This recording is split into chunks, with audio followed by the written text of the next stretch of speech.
따뜻한 감성, 차가운 이성, 정확한 분석이 함께합니다. 뜨거움과 따뜻함이 함께하는 시간, 신율의 출발 새 아침. 요즘 슬프고 우울한 뉴스들이 많아서 마음이 많이 무거운데요. 가끔은 대한민국 국민으로 산다는 것에 대해서 절망감과 깊은 회의감마저 드는데요. 언론에서 제 역할을 해주시길 바라고요. 서민들의 발가 목소리가 되어주십시오. 신율의 출발 새 아침에서도 그 역할에 일조해 주시길 부탁드립니다. 신율 교수님의 중심을 잡아주는 진행 기대하겠습니다. 개편 축하드립니다. 예, 고맙습니다. 저희 신율의 출발 새 아침은 여러분과 함께 만들어가는 방송입니다. 그래서 여러분들 문자 참여 지금 열심히 받고 있는데요. 샵 0945로 문자 주십시오. 그러면 매일 한 분씩 선정해서 뮤지컬 오피리어의 초대권을 드립니다. 자, 먼저 1777님 1777님이 보내주신 문자인데요. 아이들 밥상 보고서 많이 울었다.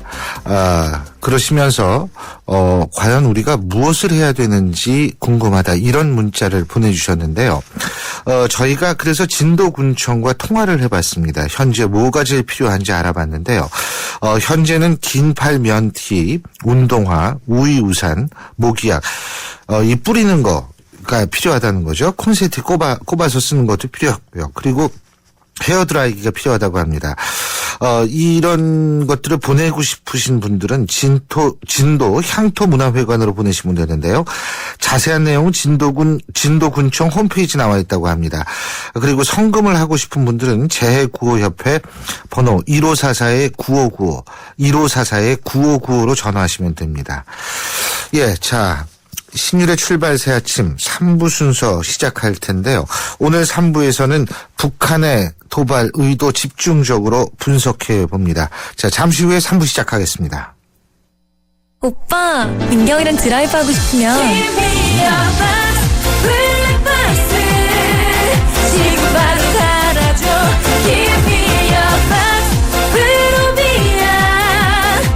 P4R 자체 기술로 리얼리티 101%를 위하여.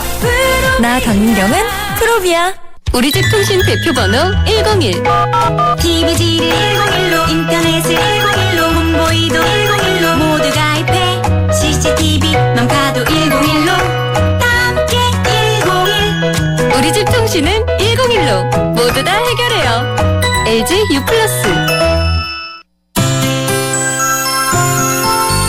결혼할 때도 흑침대, 사랑할 때도 흑침대, 아기 잠자리 피톤치드로 상쾌하게, 산소로 건강하게, 산소가 나오는 흑표 흑침대. 사랑해요, 흑표 흑침대. 출발 새 아침 교통정보입니다. 외곽에서 도심으로 이동하는 길 교통량 많이 늘었습니다. 통일로가 박석고개에서 동명여고까지, 홍은 사거리에서 독립문역까지 속도가 뚝 떨어져 있고요. 도봉로도 도심 쪽으로 쌍문역 부근 어렵습니다. 미아역에서 미아 사거리, 그리고 동서문로가 기름교에서 성북구청 입구까지 답답한 흐름 보이고 있고요. 종로도 도심 쪽으로 용두동 사거리에서 동대문역까지 시속 20km 미만으로 지나고 있습니다. 과천대로가 남태령고개에서 사당역 지나기 어렵고요. 이후로 동작대로가 사당역에서 경문고등학교까지 속도 내기 어렵습니다. 강변북로는 구리 쪽으로 가양대교에서 동작대교, 반대쪽 올림픽대교에서 영동대교, 동호대교에서 마포대교 구간 부분 속도가 떨어지고요. 나란히 가고 있는 올림픽대로 하남 쪽으로 방화대교에서 성산대교, 양화대교에서 한강대교 구간 속도를 못 내고 있습니다. 지금까지 출발 새 아침 교통정보 유보연이었습니다.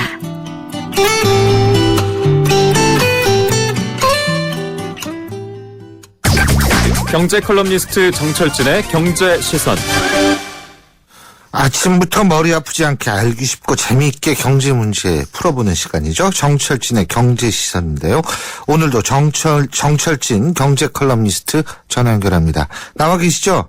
네, 안녕하십니까. 안녕하십니까. 네. 오늘 첫 번째 뉴스는 어떤 겁니까?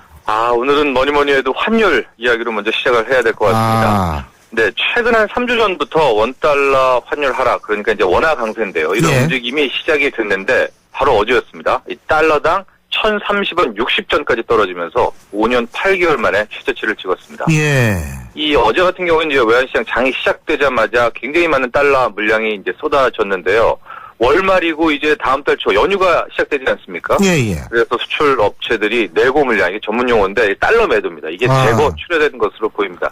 근데 어제 이렇게 흐름을 좀 보면은요, 외환 당국도 이게 굉장히 긴장을 했습니다. 왜냐하면 이 1,030원이라는 느낌하고 1,020원 이게 다르지 않습니까? 그렇죠. 그래서 뭐 확실히 우리가 밝힐 수는 없지만 스무딩 오퍼레이션이라고 하는데 미세 조정, 지금 당국의 개입이 있었던 것 같습니다. 그래서 1,030원 60전, 어쨌든 1,030원 선은 지킨 채 마감이 됐습니다. 그렇군요.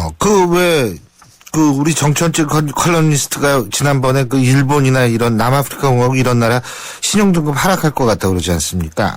예. 그렇다면은 이게 사실 만일 그런 가능성이 현실화된다면 이게 환율이 또 요동칠 텐데 그럼 그렇죠. 오를 것 같은데 떨어지고 있다. 그럼 원화 강세가 이게 장기적으로 심화되는 거 아닌가 이런 생각도 들 텐데 그렇습니다. 일단은 단기적으로 그 이유는 뭡니까? 단기적인 이유. 예, 일단은 원화 강세가 왜 이렇게 이어지고 있나, 왜 네. 이렇게 우리의 원화가 인기가 있나 이겁니다. 그렇죠. 쉽게 말하면요. 예, 일단은 어제 같은 경우에 단기적으로는 한국은행이 발표했던 3월 경상수지 흑자 규모가 뭐 월별 기준으로 사상 최대치였습니다. 예. 좀 기간을 넓게 잡아도 지난해 하반기부터 우리 청취자 여러분들도 그렇고 무역 수지가 나빴다는 이야기 못 들어보셨을 거예요. 계속 흑자, 최대 흑자 뭐 이런 얘기들입니다. 예. 그러니까 그만큼 달러는 뭐 흔해지고 원화는 귀해지고 이런 건데요. 예. 특히 주식시장에도 뭐 어제 그제는 팔았지만 외국인 투자자들이 2달 가까이 거의 3조 원대를 한국 주식을 사들였었거든요. 예. 그만큼 또 달러가 많이 들어왔다는 거고. 그리고 이제 우리의 체감 경기, 서민 경기는 좋지는 않지만 예. 전에도 말씀드렸지만 겉으로 드러나는 한국의 경제 지표가 굉장히 좋습니다. 예. 그러니까 한국이 어쨌든 외부에서 보면 통계적으로는 한국 경제 잘 돌아가고 있다 이런 거니까 이런 요인들이 합쳐져서 이 원화 강세, 원화의 인기가 높아지는 원화 강세, 환율 하락이 나타나고 있는 것 같습니다. 그 장기적 전망은 그럼 어때요? 이 환율 전망이 실은 굉장히 어렵습니다. 맞습니다. 그렇죠. 정보보다 굉장히 어려운데 저는 이쯤에서 그러니까 즉 1,030원 선에서 일단 멈칫하지 않을까라고 보고 있습니다. 그러니까 1,020원 선까지 내려올 것 같지는 않고요. 일단 왜냐하면 미국에서 그 양적 완화라고 해서 달러를 풀어대는 것을 계속 축소를 하고 있습니다. 예. 하고 올 연말이면 완전히 끝나게 되고요. 이렇게 되면 이제 달러가 다시 귀해지지 않겠습니까? 그렇죠. 그리고 어제도 북한이 NLL에서 뭐 이런저런 움직임이 있었는데 예. 이 북한 쪽이 어쨌든 5월 초반까지는 계속 봐야 된단 말이죠. 예. 또 한순간 또 북한 이런 도발이 있을 경우에 환율이 다시 튀어오르고 이런 요인이 있기 때문에 저는 1,030원 선에서 마무리가 될 것 같다고 보는데 또 이런 제 예상이 틀리고 뭐 1,020원 뭐 이런 선까지 모습을 보여준다면 당분간 또 수출 기업들에게는 부담이 되겠죠. 자, 두 번째 뉴스 가보죠. 네, 편의점 노예 계약에 대한 소식입니다. 아마도 지금 이 시간에 이제 편의점에서 또 편의점 사장님들 중에서도 방송 듣고 계신 분들 많을 텐데요. 지난해 말이었죠. 우리 사회의 가불관계 논란들 되게 많았습니다. 특히 편의점이 이야기가 많았는데 항상 의뢰 위치고 소가리도 많이 하고 지난해 편의점주 분들 안타까운 또 자살 이런 움직임도 있었습니다. 그래서 뭐 현대판 지주 소작제 노예계약 이런 말이 많이 나왔는데요. 이에 대한 해법으로 표준 가맹 계약서를 사용하겠다. 이런 발표가 났습니다. 공정거래위 발표인데요. 앞으로는 이 편의점과 화장품 이런 업종에서는 아주 세분화된 표준 가맹 계약서를 사용하겠다. 이런 겁니다. 네. 표준 가맹 계약서가 뭐냐면은 아주 쉽게 얘기하면은 그 보통의 계약과 달리 아주 자세한 내용들을 다 담은 겁니다. 그러니까 이게 크게 담은 게 아니라 뭐 주말에는 쉴 수 있다, 한 달에 몇 번 쉴 수 있다, 뭐는 뭐다. 아주 상세한 내용을 아주 처음 계약할 때 담을 수가 있어서 예. 이런 편의점처럼 가맹 본부가 있고 가맹 사업자가 있지 않습니까? 가불인데 전형적인. 예. 이럴 때 이 을을 보호하는데 굉장히 유용한 수단입니다. 그렇군요. 사실요, 을이 믿을 거는 계약서밖에 없어요. 그렇지 맞습니다. 않습니까? 예. 예. 그러면은 이게 뭐 편의점하고 화장품 쪽에 적용이 되는데 앞으로는 일단은요. 일단은 그럼 앞으로는 더 많이 좀 이게 확대돼야 되는 거 아니에요? 그래서 공정위는 이제 하반기까지 이 제도 시행을 좀 하고요. 또 이게 강제성이 없어서 예. 이게 어떻게 활용해야 될지도 모르는 거 아닙니까? 그렇죠. 그래서 이런 추이를 좀 보고 이게 잘 돌아가게 되면은 이제 업종별로 좀 확대를 하겠다 이런 입장을 밝혔는데 예.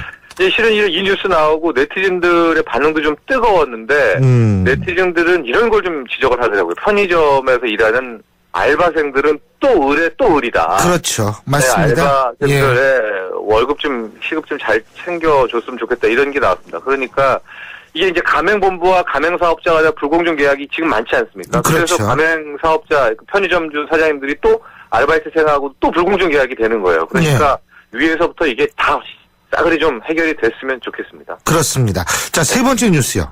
아파트 관리비에 대한 뉴스입니다. 우리 사회 강남, 강북, 차이 이런 얘기 많이 나오는데 아파트 관리비에도 차이가 있었습니다. 이 부동산 114의 조사인데요. 예. 서울시 25개 구의 공동주택 관리비를 분석한 결과 강남 관리비가 강북에 비해서 월등히 높았다고 합니다. 가장 비싼 곳 예측이 되시죠? 아파트 관리비가 가장 비싼 곳. 그렇죠. 네, 서울, 강남이겠죠. 네, 다음으로는 서초구, 용산구, 양천구, 송파구 이런 순이었는데요. 예.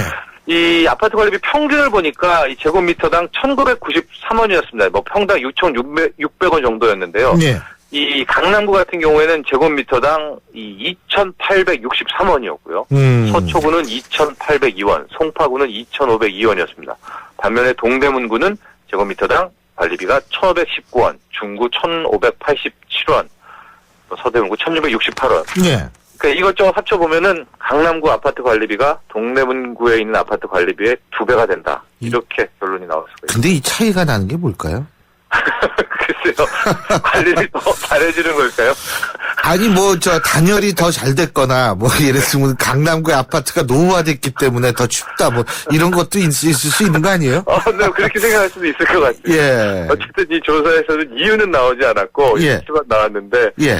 글쎄 이제 전반적으로 아파트 가격이 비싸니까 그에 따른 관리비도 높게 책정되는 게 아닌가 이런 식의 추론은 가능할 것 같습니다. 그렇군요. 예, 오늘 말씀 잘 들었습니다. 고맙습니다. 고맙습니다. 예, 정철진의 경제시선, 지금까지 정철진 경제 컬럼니스트였습니다. 출발 새 아침은 청취자들의 참여를 기다립니다. 짧은 문자 50원, 긴 문자 100원의 문자 서비스 혹은 트위터 YTN 알스타트로 함께해주세요. 참여하신 분들 중 몇 분을 선정해 준비한 선물을 보내드립니다.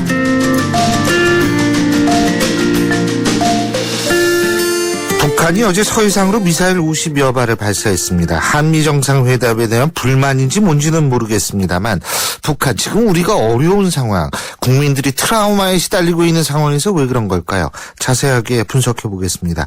홍현익 세종연구소 수석연구위원 전화 연결합니다. 홍 박사님 나와 계시죠? 네, 안녕하십니까? 안녕하십니까? 예.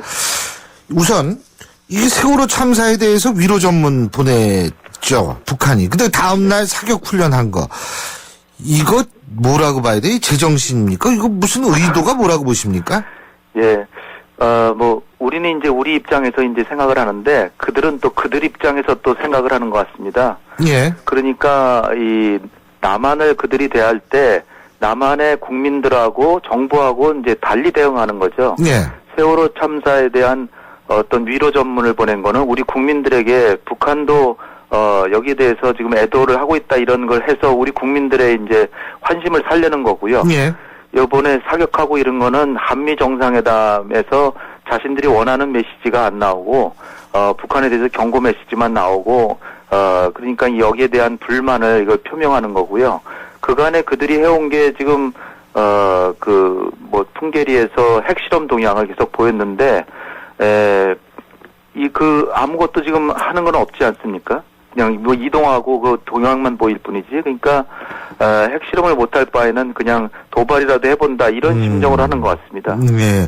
얼핏 보면 좋을 줄 같아요. 언제는 막 기분 좋았다가 언제는 막 기분 나빠가지고 이 사격 훈련하고. 근데 이게 규모는 지난번보다 작았죠. 네. 그러니까 제가 비유를 하면 정확한 비유인지는 모르겠습니다만 북한이 뭐라도 일을 저지르려고 칼을 뺐는데 예. 칼을 휘두를 데는 없고 그래서 모기라도 한 마리 잡은 것 같다. 이런 셈이에요. 예. 지난달 31일에도 사격 훈련을 했는데 지난달에 500발을 쐈는데 요번에는 50발밖에 안 쐈고요. 예. 지난번에는 7군데를 설정해서 3시간 동안 사격을 한 데에 비해서 이번에 2곳을 설정해서 5분씩만 썼고 지난달에는 NLL 이남에도 100발이나 넘어왔거든요. 거기에 대해서 우리가 이제 300발로 응사를 했는데 이번에는 모든 50발 모두 NLL 북방 3km 정도에 다 떨어졌습니다. 그러니까 이 한반도가 지금 아직 평화가 정착이 안 되고 정전체대 상황이라는 것을 국제적으로 환기시키고 남한에 대해서 위협만 가했을 뿐이지 실제로 어느 도를 넘으면 자기들한테 손해를 보겠다 이런 계산을 했던 것으로 보입니다. 아, 그렇군요. 근데 아까 홍 박사님께서 한미 정상회담에 대한 불만의 표시다 이런 말씀 하셨는데 네. 북한이 제일 불만을 갖고 있는 부분은 그럼 뭐라고 보십니까? 한미 정상회담에서. 제가 제가 보기에는 자기들이 비장의 카드인 최고 카드죠. 핵실험을 하겠다라고 이렇게 동향을 보였는데 어떻게 보면 인공위성에서 촬영하라고 일부러 보여준 것일 수도 있습니다. 네. 그런데 이 한미 정상들이 기자회견에서 나온 반응을 보면 뭐 그렇게 크게 놀라는 것 모습이 아니고요. 네. 도발하면 너네들만 손해다. 추가 제재 준비 중이다. 단호하게 대응한다. 그리고 너네들이 동맹국인 중국이 지금 자신의 국익을 침해당하고 있는 걸 느끼기 시작했으니까 너네들 핵실험하면 중국한테도 혼날 거다. 이런 반응만 했고요. 예. 그들이 기대했던 거는 의외로 핵실험 요번 그러면 안 하면은 그냥 바로 좀 뭐 인센티브를 주는 대화를 할 것이냐 뭐 이런 걸 기대했는데 전혀 예상과 달랐던 거죠. 거기다가 지금 북한 정권의 인권 침해에 대해서 국제사회가 지금 국제형사재판소에까지 김정은을 회부하려고 지금 그러고 있잖아요. 예. 그런데 이제 한미 정상들이 한 목소리로 이 북한 인권 문제에 대해서 심각하게 생각하고 여기에 대해서 계속 국제 문제화하겠다. 여기에 대해서도 굉장히 뭐 기분이 안 좋겠죠. 거기다가 이제 한미연합사 공동으로 같이 방문했죠. 이게 한미연합사 78년에 창설된 이후 처음입니다. 예. 그러니까 그들이 뭐 자신의 최고 카드를 꺼냈는데도 별 동요하는 모습이 안 보이니까 뭔가 해보려고 이 사격 훈련을 했는데 또 지나치게 하다 보면은 자신들의 동맹국인 중국에서 보기에도 너무 지나치다고 보이면 손해고 또 하나는 이게 우리 국내 정치에까지 그들이 관심을 갖고 있기 때문에 지금 정부에 대해서 국민의 세월호 참사에 대한 사고 진압에 대해 처리에 대해서 불만이 큰데 이 북한 문제로 어떤 이슈가 전환된 걸 그걸 방지하자. 그런 차원에서 의도적으로 이번에는 조심조심해서 NLL 북방에만 떨어뜨린 것으로 보입니다. 그렇군요. 근데요, 북한이 왜 예전에 이런 얘기 한번 했죠. 다시 말해서 큰 한방이 있을 것이다. 30일 전에 네. 이런 얘기 했는데 그렇다면은 어제 있었던 사격 훈련이 큰 거 한방인가요? 어떻게 보십니까? 그거는 전혀 아닌 것 같고요. 그럼 핵실험이요? 핵실험보다도 더한 것도 할 수 있다 그러는데 그것도 좀 일종의 허황장세라고 보고요. 예. 지금 어제 북한의 의무성 성명이 나왔는데 지난달 거의 한 달 만에 나온 거죠. 어제 성명에서는 이 핵실험에는 시효가 없다 이런 얘기를 하고 있어요. 그리고 노동신문 최근에 나오는 얘기 보면은 이 8월 달에 을지 프리덤 가디언 훈련이라고 한미연합 훈련 또 하거든요. 예. 이것을 하면은 남북 관계 또 안 좋을 것이다. 이런 얘기도 하고요. 11월 달에 오바마 대통령은 대가를 치를 것이다. 이 중간선거 있지 않습니까? 미국에. 예. 왜 자꾸 미래 얘기를 몇 달 뒤에 미래 얘기를 하느냐. 예. 그런 거 보면은 지금 핵실험 안 할 수도 있지 않나 이런 생각을 조심스럽게 해봅니다. 왜냐하면 지금 핵실험을 할 것 같으면 어저께 훈련 같은 거 안 하고 장거리 미사일을 쏘든지 해서 유엔 안보리 제재를 경고나 제재를 받고 왜 우리 이런 훈련도 못 하냐 그러면서 핵실험으로 가든지 아니면 바로 핵실험으로 가든지 지금 그런 수순으로 갈 것 같은데 예. 의외로 어저께 사격 훈련했는데 비교적 좀 규모도 축소해서 조심스럽게 했단 말이죠. 예. 그거 보면은 그냥 요번에는 이렇게 넘어가고 또 다음에 카드로 남겨두는 게 아닌가. 숨어 있는 그림은 중국이 지금 굉장히 내심 압박을 가하고 있는 것 같습니다. 예. 요번에 핵실험하면은 정말 북중 관계 훼손된다.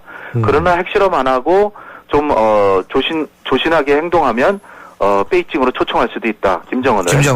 이거 뭐 확실한 말씀은 아닙니다. 근데 그럴 가능성이 있다는 거죠. 중국이 베이징으로 초청은 안 했어도 경제적으로 지금 어렵다는데 좀 도와줄 테니까 핵실험하지 말고 좀 조용히 좀 가자. 예.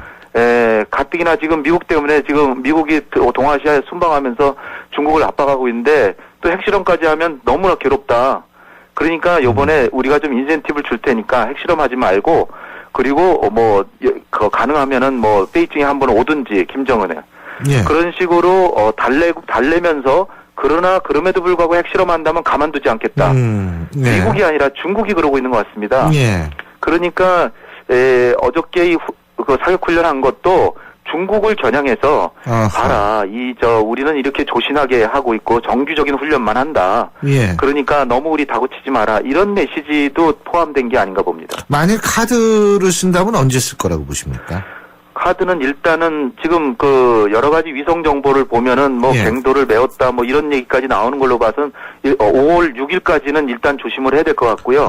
5월 6일만 넘기면 좀 더 이 5월 말에 시진핑 주석이 지금 서울에 오기로 돼 있거든요. 네. 그 전에 시진핑 주석을 욕먹이기 위해서 핵실험할 것 같지는 않고요. 아무래도 그 뒤에 어저께 그 외무성 뉘앙스를 보면은 예. 그 미국의 중간선거 직전쯤 해가지고 오바마 대통령을 곤혹스럽게 하지 않을까 그런 생각도 해보는데요. 일단은 5월 한 초순이 이제 고비고 아하. 그때 지나가면 6월 이후로 갈 것 같습니다. 알겠습니다. 지금 뭐 청취자 여러분들도 문자 계속 보내주시고 계신데 5107님 같은 경우에 돌이켜보면 북은 한결같이 시국이 어려울 때 도발을 꾀한 것 같습니다. 그러니까 빈틈을 보이지 말고 사회적 제도나 체제를 확실히 하면 북의 도발을 막을 수 있다고 생각합니다. 이런 글 보내주셨고요. 네. 2014님은 북한 도발이 하루 이틀입니까? 주의해야 하지만 너무 유난 떠는 것도 안 될 것 같습니다. 이런 의견 주셨습니다. 어쨌든 뭐 주의해야 될 거는요. 예. 2009년에도 노무현 대통령 그 서거했는데 예. 조문을 하면서 핵실험을 했습니다. 네, 그러니까 너무 우리가 안심을 하면 안 됩니다. 맞습니다. 예, 오늘 말씀 잘 들었습니다. 고맙습니다. 네, 감사합니다. 예, 지금까지 홍현익 세종연구소 수석연구위원이었습니다. 우리의 수학 성적이요? 당연히 걱정 없죠. 그렇다면 수학 실력은 어떨까요? 지금 아이의 수학을 진단해보세요. 정확한 진단과 처방이 진짜 수학 성적을 만듭니다. 스스로 수학. 잠시 후 휴게소입니다. 햄버거 사줘. 차에서 먹을래. 감자튀김 냄새, 햄버거 냄새. 아우, 차 안의 냄새는 어떡하지? 페브리즈 차량용을 써보세요. 페브리즈 차량용? 송풍구에 꽂으면 나쁜 냄새를 싹. 상쾌해. 자동차 냄새엔 페브리즈. 차량용. 여러분, 잘생겼다는 말 지금까지 몇 번이나 들으셨어요? 아니, 얼굴 말고요. 우리 모두 이 세상에 잘생겨났잖아요. 서로 잘생겼다 칭찬해 주자고요. 잘생겼다. LDA SK텔레콤. 예, 신율의 출발새 아침 3부 순서는 여기까지고요. 잠시 뒤 4부에서 뵙겠습니다. 300만 경제 수도 인천의 시대가 열립니다. 세계적인 국제도시 홍콩, 싱가포르, 제네바와 어깨를 겨루겠습니다. 2014년 9월 19일 45억 아시아인의 나눔과 화합의 대축전 인천 아시안게임이 펼쳐집니다. 45개국 아시아인의 꿈과 감동의 제전 아시아의 새로운 미래가 열립니다. 2014 인천 아시안게임과 장애인 아시안게임을 나눔과 배려, 공감이 있는 아시아인의 축제로 모두가 행복한 인천, 시민과 함께 만들겠습니다. 도로명 주소 아직도 모르세요? 자, 효원로 20번을 찾아가려면 스텝 1. 효원로는 도로명, 20번은 건물 번호. 이때 건물 번호는 도로 진행 방향으로 왼쪽은 홀수, 오른쪽은 짝수. 스텝 2. 도로명 주소에 표기된 건물 번호 숫자에 10을 곱하면 건물까지의 거리가 나오게 되는데요. 그래서 효원로 20번이라면 같은 도로 시작점에서 오른쪽 건물 방향 200m 거리에 있다는 뜻이겠죠? 편리한 도로명 주소, 생활이 달라집니다. 이 캠페인은 세계 속의 경기도와 함께합니다.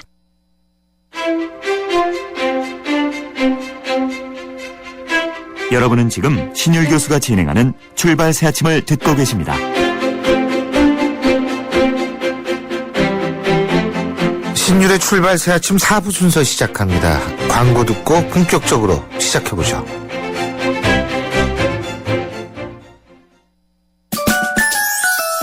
우리의 수학 성적이요? 당연히 걱정 없죠. 그렇다면 수학 실력은 어떨까요? 지금 아이의 수학을 진단해보세요. 정확한 진단과 처방이 진짜 수학 성적을 만듭니다. 스스로 수학. 한때 보리 하나로 콜라와 싸워 전설이 되신 분이 계셨지. 국내 최초 보리탄 산업료로 콜라의 아성을 흔들었던 맥콜. 다 전설을 맛보리 맥콜. 드디어 마곡지구 오피스텔 메인 매치가 시작됩니다. 브루지오 시티 5선 마곡역으로 성공을 날립니다. 대기업 사이언스 밖으로 또 한방 브랜드 파워 결정타. 역시 브루지오 시티 오피스텔의 챔피언입니다. 마곡역 센트럴 프로지오 시티 1600-2228 대우건설. 피로하면 더욱 심해지는 어깨 통증, 신경통, 눈의 피로. 문제는 피로 물질이죠. 어떻게 풀죠? 활성 비타민으로 풀어줘야죠. 아로나민 골드를 먹은 날과 안 먹은 날의 차이를 경험해 보세요. 활성 비타민 피로회복제 아로나민 골드. 진작 먹을 걸. 일동제약.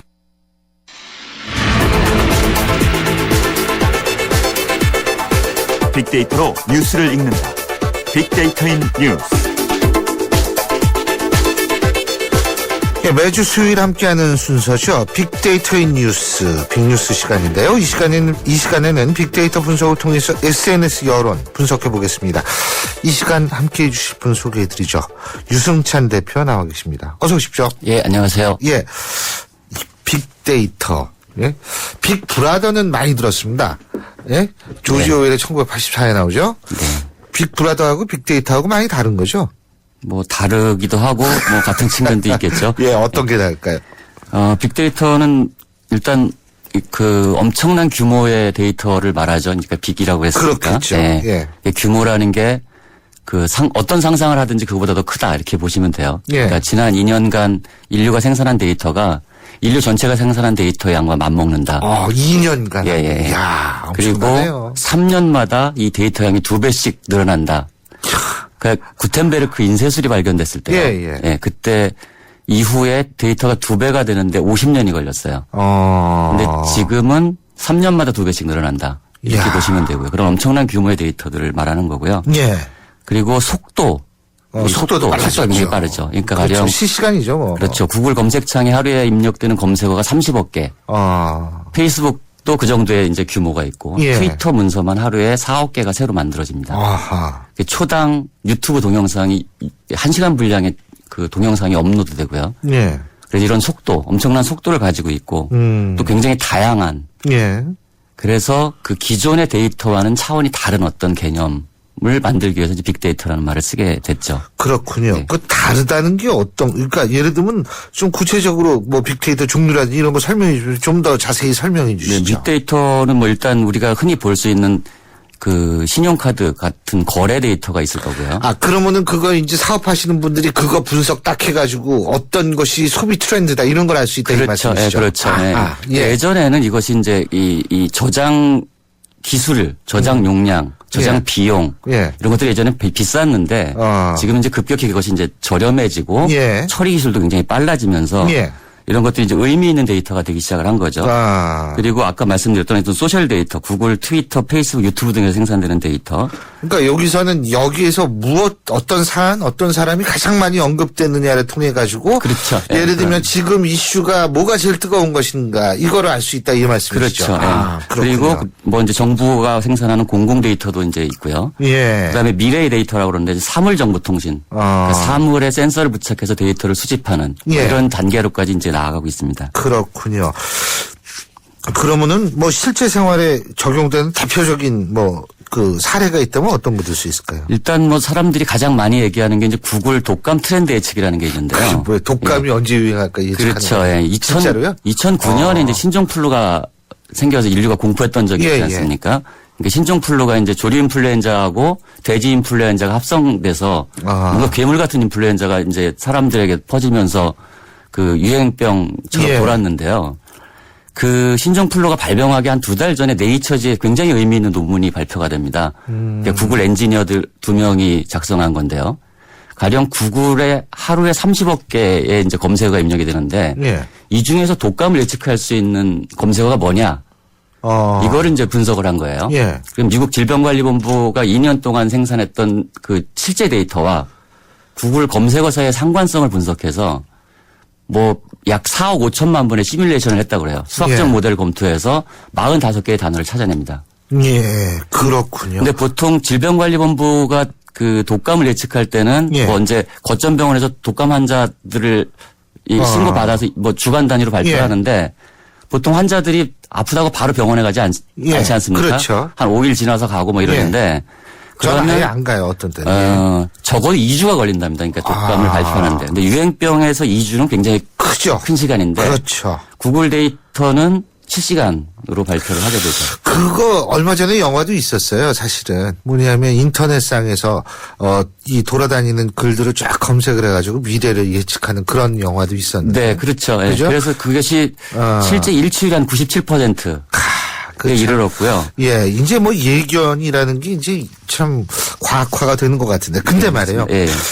그 이 코너에서는 소셜 데이터를 통해서 세상을 읽지 않습니까? 네, 그렇죠. 근데 이게 소셜 데이터를 통해서 세상을 읽는다. 이게 어떤 방식인지 좀 말씀해 주시죠. 일단 그 문서가 많이 생산되는 게 트위터. 예. 그리고 기존에 이제 블로그, 예. 뉴스 댓글 등 전체 문서를 수집해서 예. 이거를 이제 자연어 처리 기술로 분석하는 솔루션이 나왔습니다. 자연어가 예, 뭐예요? 자연어. 그러니까 언어 처리 기술이죠. 언어 처리 기술. 그래서 지금 이제 뭐 정서도 데이터화된다. 뭐 이런 이제 시대에 우리가 살고 있는데, 그러니까 이 주관들이 많이 모이면 객관화된다. 이런 이제 그 가정에 기반한 건데요. 주관이 많이 모이면 객관이 된다. 예. 야, 멋있다, 그만. 그래서 예. 한국어를 분석하는 대표적인 솔루션이 소셜 매트릭스라는 솔루션이 있어요. 예. 한국어로 된 트위터 문서가 하루에 1,000만 건 정도가 생산이 되는데요. 이 전체 문서를 키워드 중심으로. 그래서 이제 이 언급량의 크기, 그 다음에 그 키워드 주변에 어떤 연구 언어가 분포하는지, 그것의 긍정, 부정의 추이는 어떤지, 뭐 이런 것들을 이제 분석하는 거죠. 예. 그래서 제 분석 경험상 하루 버즈량이 3만 건 이상이면, 그러니까 버즈량이라는 게 언급된 양. 양이죠. 특정 키워드가 언급된 양인데, 그게 3만 건 이상이면 모든 언론의 톱기사가 됩니다. 그러니까 3만 건을 문서로 언급했다는 것은 매우 중요한 사건이라는 뜻이죠. 예. 그래서 이렇게 이제 데이터 상관성을 분석해서 어떤 의미를 찾아내는 뭐 이런 거라고 볼 수 있습니다. 그렇군요. 그러면은 이렇게 한번 해보죠. 그러니까 매주 주간의 인물 버즈량. 그러니까 그러니까 가장 언급이 많이 된 인물이 누구냐. 예? 네, 네. 이런 거를 톱 10을 한번 뽑아보고 네. 주간 단위로 그 인물의 버즈량, 그러니까 언급량이 어떻게 변하고 어떻게 이동하는가 이런 거를 이제 살펴보면 한 주가 보인다 이런 말씀이시죠. 그렇죠. 네. 그죠? 예. 그렇군요. 자, 그러면 요새는 그 유행이요. 탑 10에서 거꾸로 올라가는 게 유행입니다. 네네. 그 10위부터 한번 알아보겠습니다. 뭐 아마도 세월호 참사 관련 인물들일 수도 있을 것 같은데요. 어떤지 이윤지 아나운서에게 들어보겠습니다. 4월 마지막 주 빅데이터인 뉴스, 빅뉴스가 보내드리는 2주의 뉴스인물 10위입니다. 먼저 10위입니다. 거짓 인터뷰로 논란을 불러일으킨 홍가혜 씨입니다. 많은 국민들의 분노를 샀었죠. 9위는 새누리당 권은희 의원인데요. 선동꾼이 있다는 발언으로 역시 많은 국민들의 지탄을 받았습니다. 8위, 7위는 역대 대통령이 나란히 이름을 올렸습니다. 8위는 노무현 대통령, 7위는 이명박 대통령입니다. 그리고 6위는 지난주 방한했던 미국 오바마 대통령이 차지했습니다. 예, 저희가 10위부터 6위까지 거꾸로 알아봤습니다.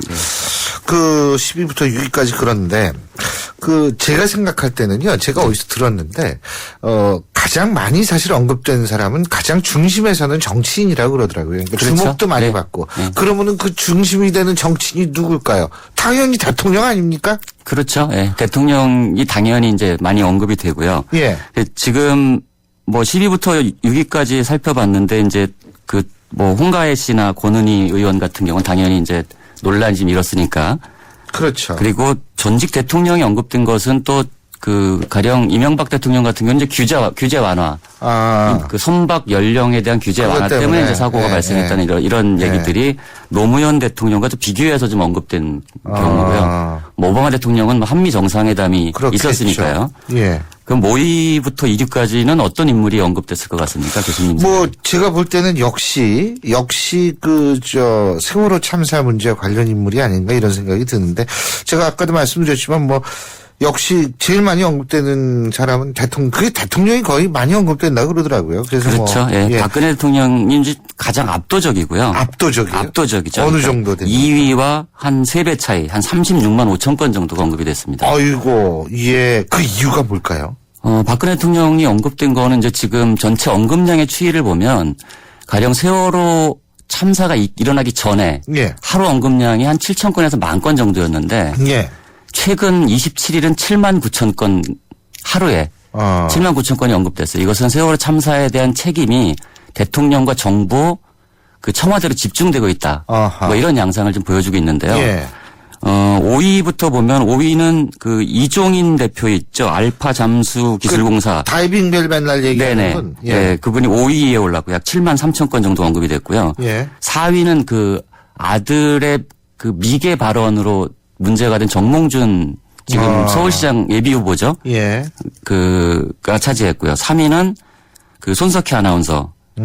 그리고 예. 2위는 이상호 기자. 예. 그러니까 약 12만 건 정도인데 박근혜 대통령 약 36만 건을 차지했습니다. 그 이상호 기자는 그 욕설 때문에 오른 거죠? 그렇죠. 예. 예. 그리고 박근혜 대통령 관련해서는 예.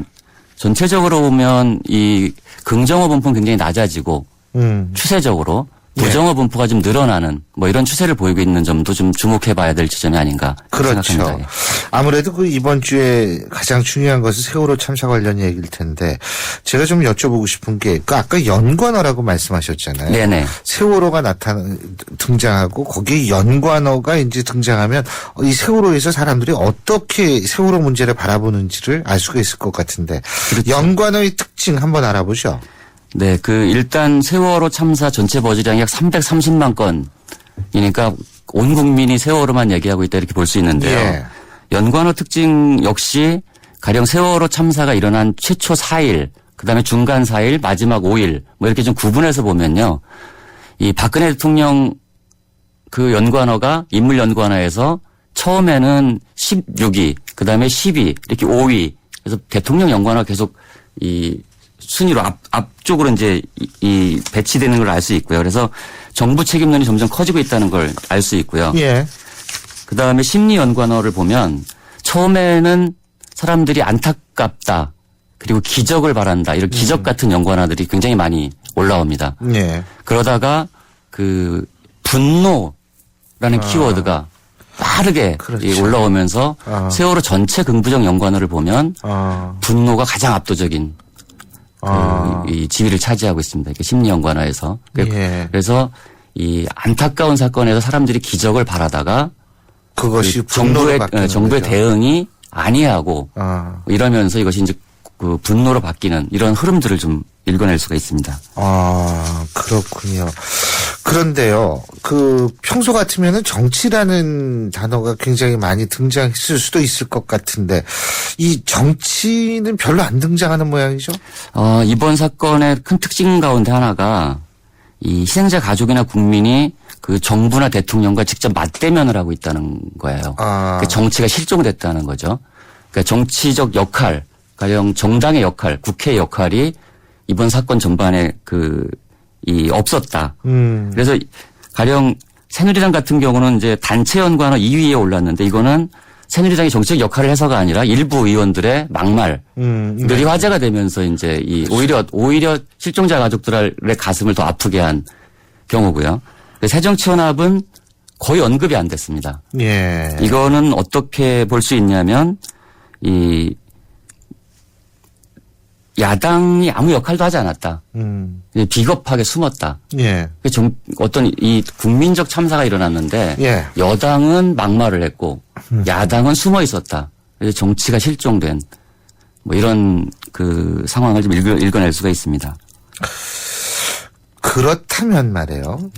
앞으로 이제 지방선거가 한 달 조금 더 남았는데, 그죠? 네네. 이게 선거가 상당히 좀 정상적으로 치르기 힘든 상황, 왜곡될 가능성도 있어 보이는 거 아니겠습니까? 그렇죠. 정상적인 캠페인을 하기가 참 어려운 상황인 것 같아요. 예. 어제 그 페이스북에 한민복 시인이 이제 숨쉬기도 미안한 4월이라는 시를 발표해서 사람들의 마음을 더 먹먹하게 했는데요. 예. 진짜 이 많은 어른들이 숨쉬는 것조차 미안하다. 우리 이 아이들의 그 희생 앞에서 뭐 이런 얘기들을 하고 있는데 어쨌든 정치인들의 이 공감 능력은 정말 최악이었다 이번에. 대통령을 비롯해서 정부 관료들 그다음에 정치인들이 이 국민들이 느끼는 어떤 감정, 슬픔, 분노 여기에 미치지 못했다. 공감 능력의 부재. 뭐 이것이 이제 이번 세월호 참사를 둘러싼 가장 큰 문제점 중에 하나라고 저는 보고 있는데요. 지방선거 캠페인을 할 수 없다면 후보자들에 대한 정보를 국민들이 알 수 있는 기회도 상당히 줄어들 거다. 저는 이렇게 보고 있습니다. 예. 네. 그거 참 이제 소통이라는 문제에서 공감이라는 문제로 전이되는 과정이라는 생각도 들 수 있을 것 같은데요. 네. 근데 어쨌든 지금 정치권 정신 차리지 않으면 너무나 힘들 것 같습니다. 제가 지금 우리 문자 소개 한 가지만 해드릴게요. 7977님이 보내주신 문자인데요. 유승찬 대표님 다른 곳에서 강의하시는 거 들었는데 YTN에서 들으니까 너무 좋아요. 기대합니다. 이런 문자 보내주셨습니다. 고맙습니다. 예, 아침부터 아주 기분이 좋으시겠습니다. 예, 알겠습니다. 다음 주에도 저희가 SNS상에서 나타난 빅데이터 거기를 통해서 키워드 한번 찾아보겠습니다. 오늘 말씀 여기까지 듣겠습니다. 고맙습니다. 네, 감사합니다. 예, 지금까지 유승찬 대표였습니다. 해나루 하나면 돼 식탁 가득 행복해 좋아 해나루 살찐 해나루 쌀에 감자 사과도 있어 당진 해나루 우리 집 건강지킴이 행복지킴이 당진 해나루 당신을 위한 참 좋은 먹거리 당진 해나루. 지금 휘센을 켜보세요. 그리고 크게 숨을 쉬어보세요. 차갑게 불어오는 빠르고 힘센 바람이 당신을 알래스카의 자연으로 데려다줍니다. 이 시원한 느낌 그대로 LG 휘센. 위에서 짓눌러도 티낼 수도 없고 아래에서 치고 올라와도 피할 수 없네. 힘들어도 간다 여보 얘들아 아빠 출근한다. 열심히 일해온 당신의 따뜻한 미래를 위해 신한의 힘을 모아 신한은행이 시작합니다. 은퇴 준비의 모든 것. 신한 미래 설계와 함께하세요. 신한은행. 찬란한 4월의 봄은 무엇을 타고 올까요? 봄은 쉐보레를 타고 오죠. 쉐보레 런칭 3주년 기념 빅 러브 페스티벌. 스파크 최대 3년 무이자 할부, 말리부 캡티바 올란도 최대 3년 1.9% 할부. 차종에 따라 최대 100만 원 할인. 봄 타지 말고 쉐보레 타세요. Chevrolet Find New Roads. 홈페이지 참조 4월 30일까지. 해나루 하나면 돼 식탁 가득 행복해 좋아 해나루 살찐 해나루 쌀에 감자 사과도 있어 당진 해나루 우리 집 건강지킴이 행복지킴이 당진 해나루 당신을 위한 참 좋은 먹거리 당진 해나루. 예, 여러분의 문자 마지막으로 소개해드립니다. 6835님이 보내주신 문자인데요. 용인에서 굴삭기 조정하는 원호문이라는 분입니다. 이분은 침몰 현장 크레인 철수했다는 소리 들었는데 생각 없이 장비만 부르고 기회성 없는 장비 투입이 참 한심합니다. 이런 말씀 해주셨습니다. 그리고 4296님이 보내주신 건데요. 전 이런 거 잘 못 읽겠던데 이 신율 교수님 방송 들으면서 출근하니까 오전 직원들과의 대화가 부드러워져요. 유익한 방송 감사합니다 라고 적어주셨습니다. 제가 감사하죠. 자, 오늘 한 분에게 드리는 뮤지컬 티켓 6835님께 드리겠습니다. 마지막으로 제가 한 가지 말씀드릴 것이 있습니다. 이 모든 민주주의에서 국민은 그들의 수준에 맞는 정보를 가진다. 이 말은요, 제가 하는 말이 아닙니다. 프랑스의 석학이라고 불리죠.